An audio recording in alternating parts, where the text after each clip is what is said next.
میرے نبی نے فرمایا مجلس میں بیٹھے ہوئے مسجد میں، کہا کہ یہ جو دروازہ ہے نا اس سے ایک جنتی آنے والا ہے۔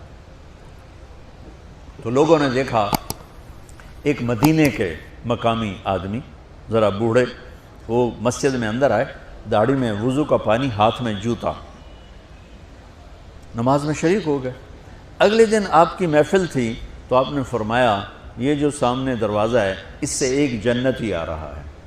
تو سیم وہی آدمی اسی حالت میں انٹر ہوئے۔ اگلے دن ہوا تو آپ نے کہا اس دروازے سے جنتی آنے والا ہے، ٹھیک وہی آدمی اسی حالت میں انٹر۔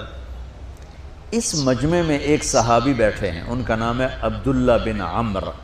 یہ 1,24,000 صحابہ میں ان کی ایک اسپیشلٹی ہے کہ یہ سب سے زیادہ عبادت کرتے تھے، سب سے اتنی عبادت کسی نے نہیں کی۔ ساری رات نفل پڑھتے تھے، سارے دن کا روزہ رکھتے تھے، اور دن رات میں ایک قرآن ختم کرتے تھے۔ کوئی ہمارے جیسا اول تو کر نہیں سکتا، کرے گا تو چوتھے دن پاگل ہو جائے گا، دماغ خشک ہو جائے گا، اور انہوں نے نبھا کے دکھایا۔ رات پوری تہجد، دن پورا روزہ، اور رات اور دن میں ایک ختم قرآن۔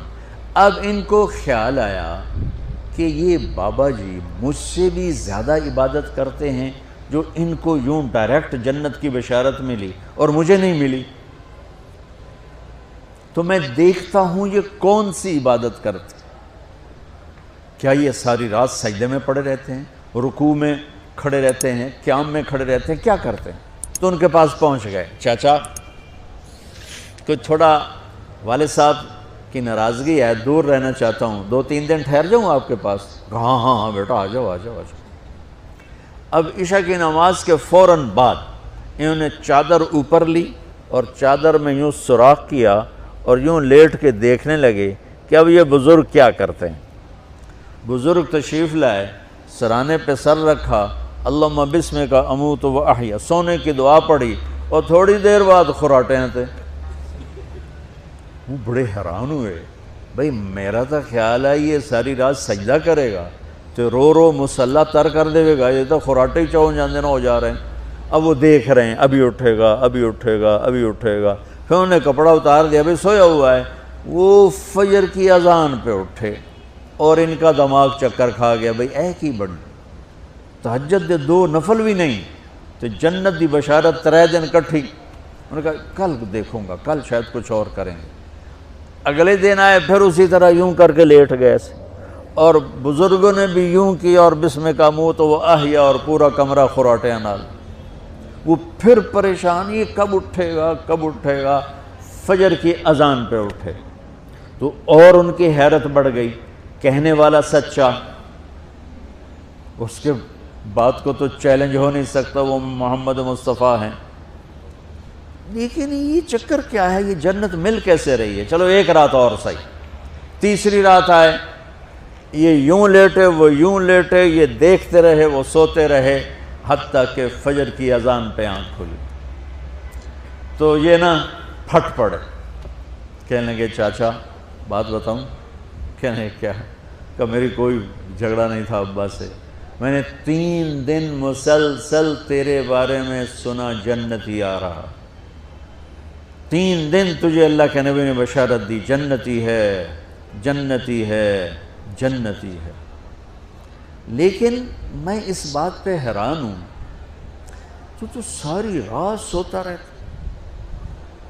اس زمانے میں منافق بھی تہجد نہیں چھوڑتے تھے، فرض نماز تو فرض نماز ہے، منافق بھی تہجد نہیں چھوڑتے تھے۔ تو کہنے لگے کیا کرتے ہو؟ ساری رات تو سوتے گزار دیتے، کیا کرتے ہو؟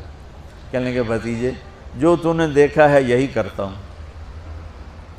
اب یہ پریشان ہے کہ اللہ کے نبی کی بات کو تو چیلنج ہو نہیں سکتا، اور جس کو بشارت دی ہے انہوں تے فٹ نظر نہیں آ رہی کہ کیسے 2 نفل آج کہ نیک لوگ تہجد نہیں چھوڑتے۔ تو کہنے لگے اچھا چلو اللہ نے ایسا ہی، اللہ کی مرضی، اللہ کے نبی کی مرضی۔ یہ 4 قدم چلے تو آپ سننا، کہا بھتیجے ادھر آؤ، کہا بیٹا ادھر آؤ، آ گئے۔ کہنے لگے اب تمہیں اصلی بات بتاؤں، اب تمہیں اندر کی بات بتاؤں؟ انہوں نے کہا کیا ہے کیا ہے؟ اب وہ تیار ہو گئے کہ یہ کہیں گے میں 3 دن بیمار تھا اس لیے میں اٹھ نہیں سکا، ورنہ میں تو ساری رات سجدے میں گزارتا ہوں، میں تو ساری رات روتے روتے گزارتا ہوں، تو 3 دن میں بیمار تھا، میرے پیٹ میں درد تھا، میرے سر میں درد تھا، تو میں اٹھ نہیں سکا، ورنہ تو دیکھتا تو حیران ہو جاتا میری رات کیسے ہوتی۔ لہٰذا ہاں جی جی جی، تو کہنے لگے مجھے دیکھو، یہاں ہاتھ رکھا، کہا یہ جو دل ہے نا، دل، اس میں دنیا کی کسی انسان کی نفرت نہیں ہے، اور جب اللہ کسی کو کوئی رزق دیتا ہے تو مجھے کبھی حسد نہیں ہوا، مجھے خوشی ہوتی ہے۔ تو ان کی جو باڈی لینگویج تھی نا، حیرت میں ڈوب کے وہ کہتے ہیں ہاں بات ہے، سمجھ آ گئی، یہی سے۔ انہوں نے ایسا نہیں کیا، وہ کہنے لگے ہاذا ہوا، اچھلے اپنی جگہ سے، ہاذا ہوا، یہ چاچا اب سمجھ میں آ گیا، سمجھ میں آ گیا، یہی ہے جو آپ کا سینہ اللہ نے پاک کر دیا ہے، اس پر آپ کو جنت ملی ہے۔ یہ صرف تہجد تے نفلاں تے ان سوکھی نہیں لبدی، یہ جو آپ کا سینہ پاک ہے۔